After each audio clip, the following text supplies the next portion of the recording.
Hey guys, I'm Kate, welcome back to my channel, and today's video is all about how I organize my beta reader feedback for my horror short story, as well as analyzing that feedback to improve the next couple drafts. I'll also talk about lessons learned along the way and how I will improve my beta reader process for the future. First, let's cover some background info. What is this project about? My friend Cam over at Cam Wolf is Writing is organizing a horror anthology called We're Not Home. The theme is travel, vacation, that sort of thing, with a word count range of 3 to 8,000.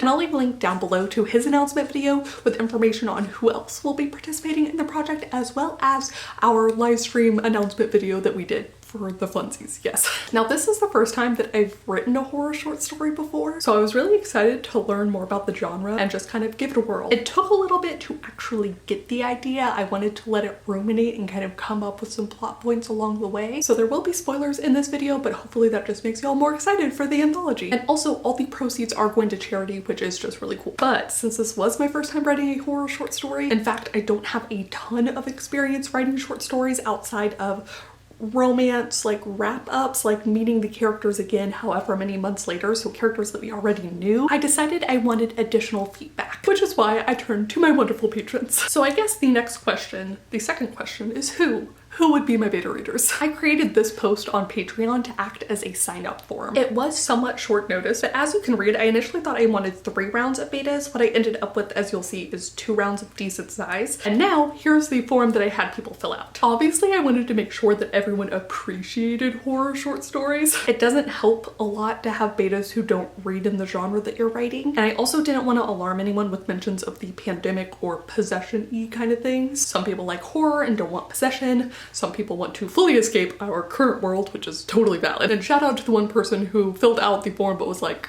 horror ain't for me. So the next big question was asking about turnaround time. As I planned to do them in waves, I just wanted to make sure people were available during the period leading up to the due date. I also thought people might care which draft they were reading, but I was, for the most part, wrong. And for the few people who said that they did want to read a later draft, I just kind of lumped them into the second round of betas. But we'll get into that lumping and sorting and organizing in a bit. So finally, the last question was just more so out of plain curiosity. I wanted to know how people wish to receive the Google Doc, the story. Like, did they want to do it with other betas? Did they just want it for themselves? Did they not care? I probably would want my own doc too, unless there was only like 1 or 2 beta readers. And then it might be kind of fun to see what they were also saying and if that affected me in a way, but like that would have to be for much later on potentially. So since most people understandably wanted their own copy, you'll see later I just do individual Google Docs for everyone. Now for stats purposes, at the time of this feedback form, I had somewhere around 600 patrons, and 43 saw the post, liked horror, and were able to beta read during that time period, just in case you're curious and want to keep track. So once I had everything sorted, I gave people time to fill out the form. I was also finishing up my draft at this point, so I'll maybe go over this in more detail in like a different video, but I had what I'm currently calling a nonsense draft, which was literally just random lines. Not a whole lot, 66 words, that was it.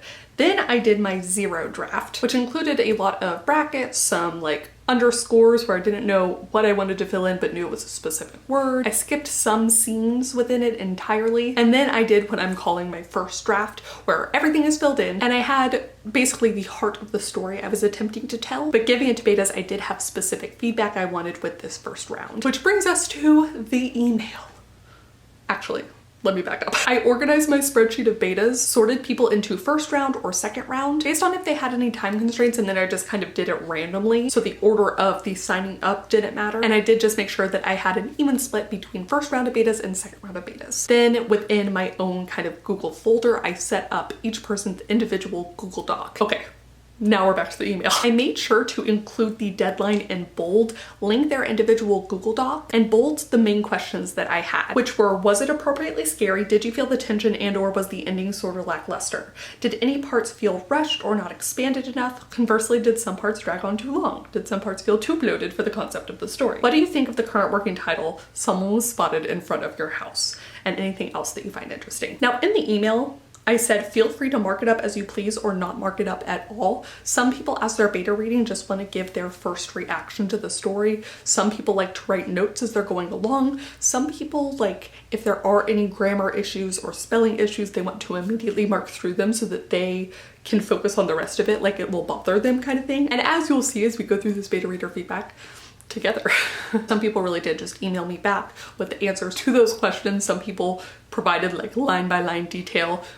It ran the gamut. And so in total, I sent out 17 of those emails individually, and I waited the 3 days until the deadline. I did get 15 responses back, so 2 people did not respond to my email at all. And if you're one of those people, I promise there's no hard feelings. It was a very short turnaround time, and I totally understand. Okay. Now, some of the things I did notice is I kind of skimmed through some of the feedback as I was going along because I wanted to mark if they had done the feedback. I was dragging and dropping within the folder, so I saw it in advance. Is the first paragraph. Now, I had a line that's quite long, and one person perfectly got my intent, which was it is like a wave itself, rolling, and then kind of crashing. That's what I tried to do. I got a lot of feedback that it was either people really liked it or it was way too bloated, it was way too long, tons of commas, like some people, it's just not it.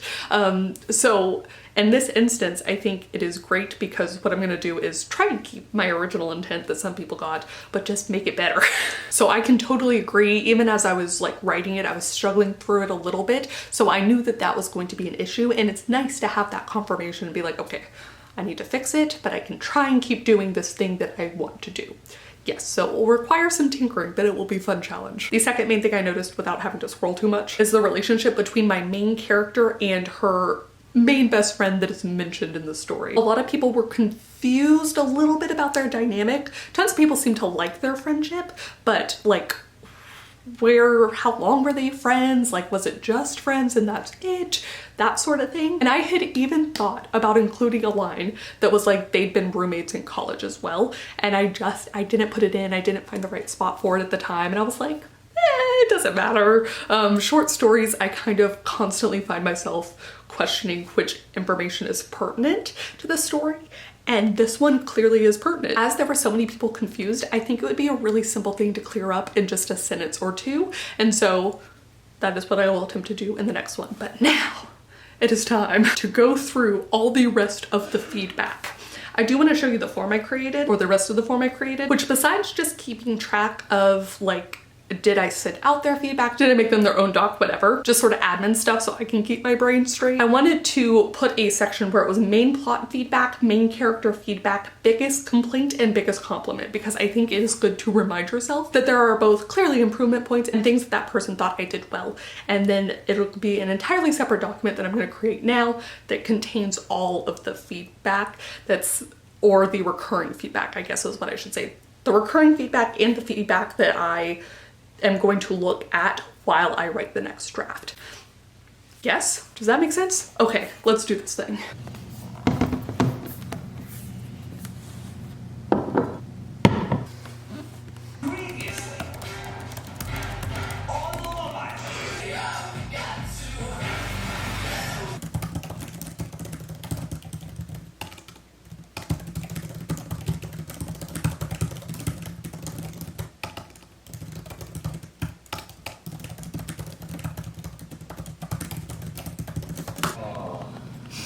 Okay? Yeah. Would you sum it up or you don't? Yes.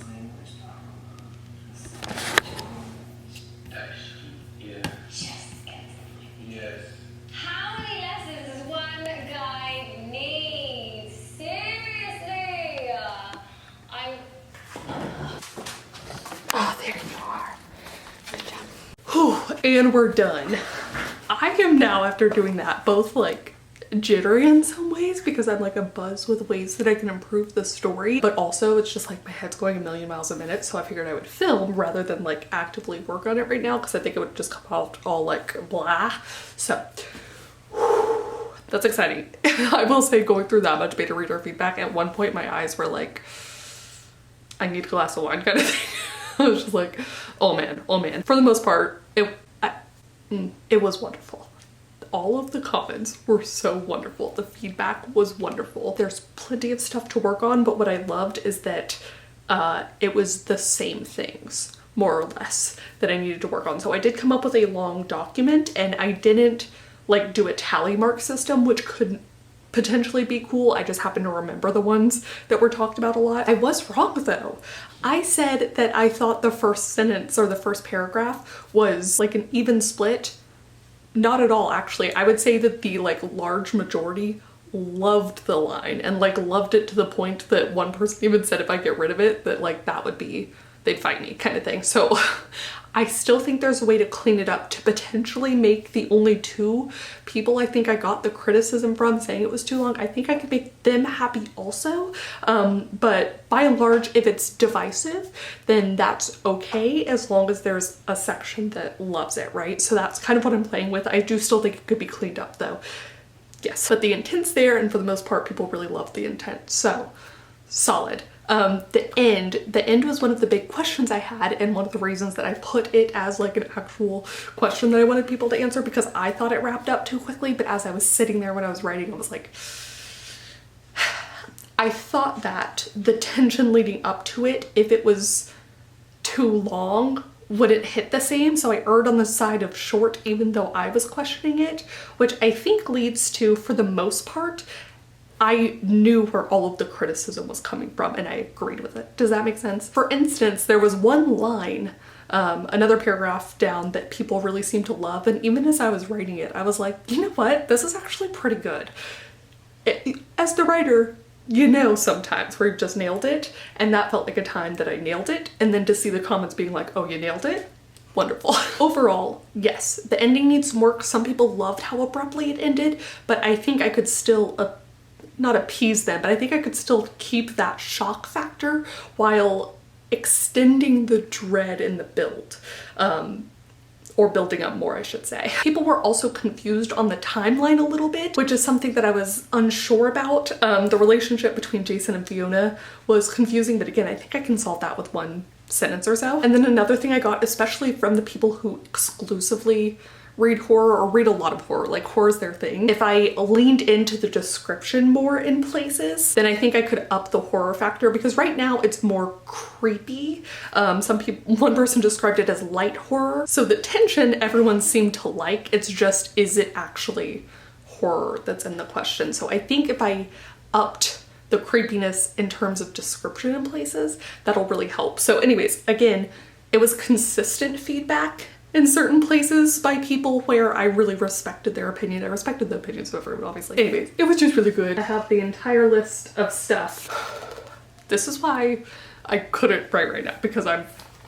It feels like taking 4 shots of coffee. It's wonderful getting this kind of feedback. It makes me feel alive. Let's see what other ones were small. Mrs. Martinez, I don't mention that Fiona ordered her cookies. I even thought about that as I was rereading it myself, but I was like, oh, maybe the passage of time here, like it wouldn't be weird if we didn't see it on screen. It was weird we didn't see it on screen, so change that. All of these are things that I like had the thought about, so as soon as plenty of other people affirmed it, I was like, you dummy, you knew, you fucking knew. So at a certain point, I'm gonna get better and better at trusting my gut, and that just is things you improve on as you go. I also got suggestions for alternate titles, because that's one of the things that I'm always bad at titling. As I was titling it, I thought it was really great if you'd read the story. So it's Someone Was Spotted in Front of Your House, but it's quite long and it just frustrated me. Someone Was Spotted in Front of Your House is what we get notified on our doorbell app, which is why I used it. I was like, perfect, I could just use this entire phrase. Although one person was like, that seems weird. I agree with you, it's weird. It's the exact phrase that ours has. However, I do think that I got some really great suggestions. Amy suggested shortening it to In Front of Your House, which I like. Crow had doorbell cam as an option. Lewis, you have a visitor, you have a guest. There's a knock at your door. Regina, ring ring. Sarah, motion detected. Like there's several that I think are a better version. I really like In Front of Your House. If I keep that phrase to be Someone Was Spotted in Front of Your House, I think I might try and change it up a bit, but yes. And now it is just time to write. All right, I decided to do a pop-up stream with which to write out or fix my notes. I have wine, I have water. Let's do this.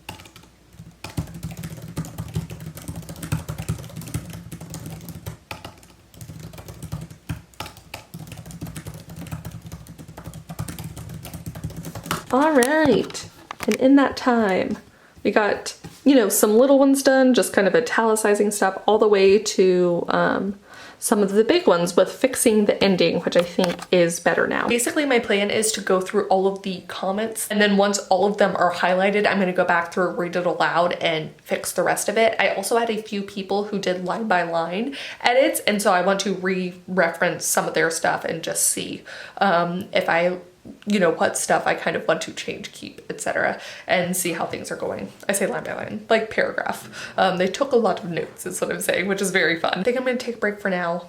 I'm out of wine. Yes.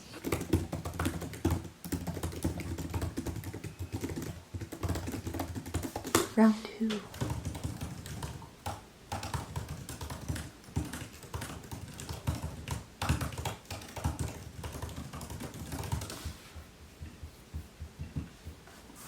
Okay, and here's a look at how I organized my entire Google folder. So I had my own folder, and then I had round 1 betas, round 2 betas, which I can click inside and see all of the individual Google Docs along with the feedback. Round 2 betas, same thing.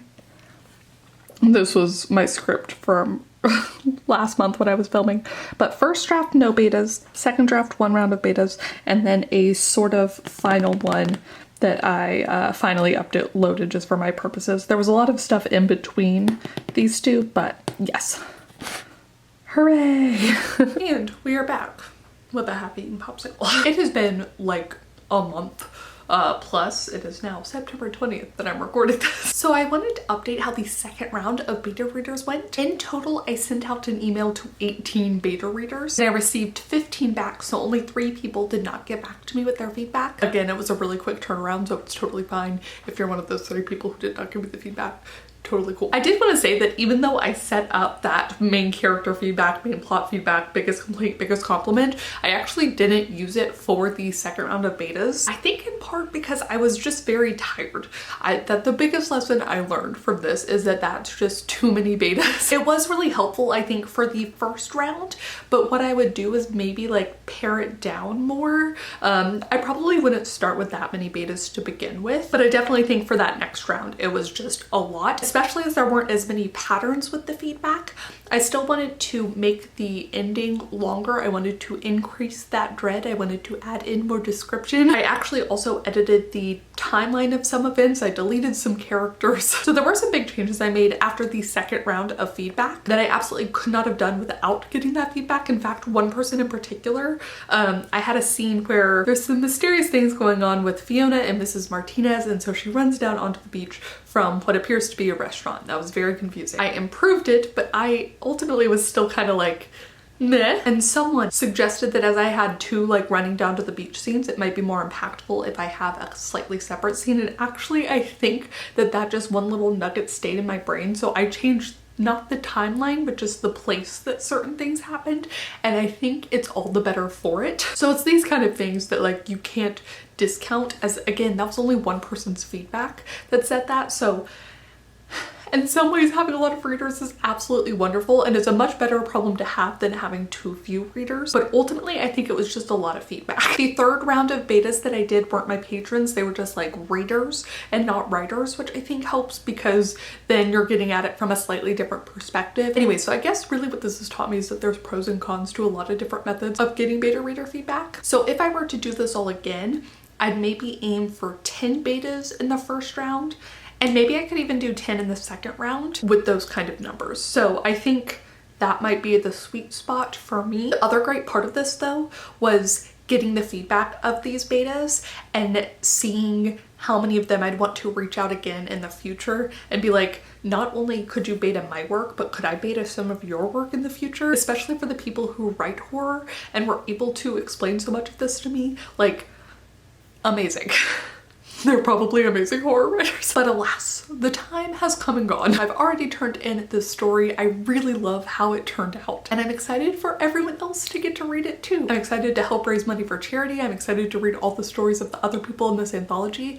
And really, I just can't thank my patrons and my beta readers enough for doing this experiment with me. It was so fun. I think the short story aspect of this really helped. It's easier to get feedback on something that's much shorter, I think, too, especially with the crazy kind of turnaround that I was having. So it was just so cool. It was so cool to experience this. But please do comment down below. Sorry, still have the popsicle. Strawberry oat milk. Please do comment down below. Let me know what your beta reader experience has been. Let me know what your beta reader process is and how it's changed over time. Do you use a form to either get beta readers or to collect feedback from those beta readers? Do you have experience as a beta reader and have writers where you've really enjoyed that process? But that is going to be it from me. Again, I will leave a link down below in the description box so that you can find Can's announcement video. The last I heard is that the book will be out probably sometime in November, and I'm really excited. But thank you guys so much for watching, and I will see you all very soon in a new video.